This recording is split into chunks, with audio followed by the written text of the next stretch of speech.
अनेक वर्षापासूनचे अतिशय जीवलग मित्र आणि सातारा पत्रकार संघाचे, साताऱ्यातल्या सर्व पत्रकारांचे मार्गदर्शक आणि या अखिल भारतीय मराठी साहित्य संमेलनाचे कार्याध्यक्ष विनोद कुलकर्णी यांच्यावर आज जो सकाळी हल्ला झाला, त्या हल्ल्याच्या विरोधामध्ये हे सगळे साताऱ्यातली शहर पत्रकार संघ असेल, जिल्हा पत्रकार संघ असेल, सगळे पदाधिकारी असतील, हे सगळे जण आज आम्ही इथे एकत्र आलोय. मी सुरुवातीलाच या हल्ल्याचा तीव्र निषेध करतोय. वास्तविक साहित्य संमेलन हे वैचारिक मेजवानी असते. अशा वेळेस साहित्य संमेलनाचा आयोजन करणाऱ्या आमच्या पत्रकार मित्रावर अशा पद्धतीनं भ्याड हल्ला होणं हे खूप निषेधार्ह आहे. या घटनेचा मी तीव्र शब्दात निषेध करतो. अशा पद्धतीनं विचारांची लढाई खरं तर विचारांनी लढली पाहिजे आणि जर तुम्हाला एखादी भूमिका पटत नसेल तर त्या भूमिकेचा वैचारिकदृष्ट्या त्या भूमिकेचा प्रतिवाद करायला पाहिजे. मात्र अशा पद्धतीनं संमेलनाच्या व्यासपीठावर यायचं, संमेलनाच्या ठिकाणी येऊन अशा पद्धतीनं हल्ला करणं हे अत्यंत चुकीचं आहे. विनोद कुलकर्णी यांच्या पाठीची सातारची सगळी पत्रकारिता खंबीरपणे उभी आहे. मी मराठी पत्रकार परिषदेच्या वतीनं सुद्धा आणि सातारा जिल्हा पत्रकार संघाच्या वतीनं या घटनेचा निषेध करतो आणि हल्लेखोरांना जास्तीत जास्त शिक्षा होईल अशा पद्धतीची मागणी आम्ही सगळ्यांच्या वतीनं करतो.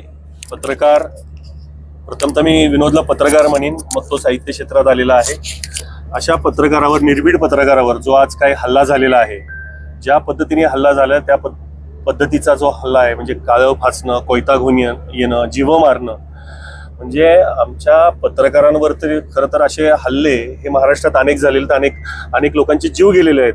आणि आजही विनोदचा जीव घ्यायचा होता असंच एकंदर परिस्थिती दिसतीये. कारण का ज्या पद्धतीने हल्ला केल्या हल्लेखोरांनी जनगणमन चालू केलं, म्हणजे रिॲक्शनच कुणाला देता आली नाही. खरं तर आमच्या सर्व पत्रकारांची भूमिका पहिल्यापासून हीच होती की आता आम्ही सहन करणार नाही, जो कोण आमच्यावरती हल्ला करेल त्याला जशास तसे उत्तर दिलं जाईल. परंतु संविधानाचा आधार घेऊन ज्या पद्धतीने हल्लेखोरांनी जे प्री प्लॅनिंग केलेलं आहे याचा आम्ही सर्वजण निषेध करतो. आता दुसरा भाग हा सगळ्यात महत्वाचा या सगळ्या घटनेमधून असा येतो की हल्लाखोर हा एकटा होता का, की हल्लाखोराच्या पाठीमागचं बॅकग्राऊंड काय, दुसरी गोष्ट हल्ला करायला कुणी लावला, हा जो हल्लेखोर असेल या हल्लेखोराशी कोण कोण संपर्कात होतं, त्याचे जे कॉल रेकॉर्डिंग्स असतील, अगदी व्हॉट्सअप कॉल असतील, याचा बारकाईने तपास पोलिसांनी करावा असं मी पोलिसांना प्रथमतः सांगतो. त्याच्यानंतर आमचे जे मित्र सहकारी विनोद कुलकर्णी आहेत यांना संपूर्णपणे सुरक्षा द्यायची जबाबदारी आता प्रशासनाची आहे. कारण का विनोद कुलकर्णीच्या ह्याच्या पुढे जर केसाला धक्का लागला तर आम्ही सर्व साताऱ्यातली पत्रकार मंडळी शांत बसणार नाही, हे मी ठासवून सांगतोय. कारण का याच्या आधीही अनेक वेळा असेच प्रकार घडलेले आहेत आणि आम्ही सगळे असे हल्ले हे परतावून लावलेले आहेत. पुन्हा सांगतो, विनोद कुलकर्णींनी अतिशय उत्तम असे साहित्य संमेलन घडवलेले आहे. साहित्य संमेलन घडवताना त्यांच्या पाठीशी साताऱ्यातील सर्व पत्रकार म्हणून आम्ही पत्रकारांच्या पाठीशी उभे आहोत. आणि एका पत्रकाराला जर असं होत असेल तर येणाऱ्या काळात हे अजिबात सहन केलं जाणार नाही आणि आमच्या माध्यमातून काय उत्तर दिलं जाईल हे आम्ही कृतीतनं येणाऱ्या काळात नक्की दाखवू. तुर्तास मी इथं थांबतो. नमस्कार, मी विठ्ठल लेंद्रे, सातारा पत्रकार संघाचा अध्यक्ष. साताऱ्यामध्ये 33 वर्षानंतर मराठी साहित्य संमेलन होतंय. गेली 2 दिवस झालं अतिशय उत्साहात हे संमेलन सुरू आहे.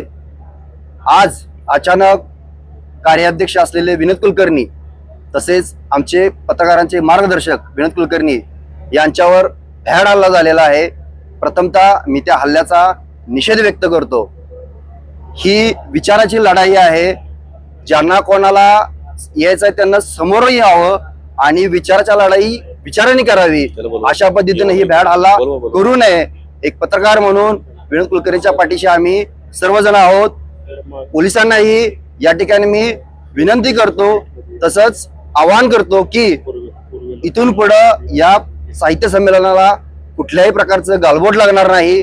जे काय साहित्य संमेलनाचे पदाधिकारी आहेत त्या सर्वांना सुरक्षा दिली जावी व हे संमेलन पूर्णतः व्यवस्थितरित्या पार पाडावं आणि या घटनेचा संपूर्ण तपास झाला पाहिजे अशी मी सातारा पत्रकार संघाचा अध्यक्ष म्हणून सातारा पत्रकार संघटनेच्या वतीनं तमाम पत्रकारांच्या वतीनं मागणी करतो.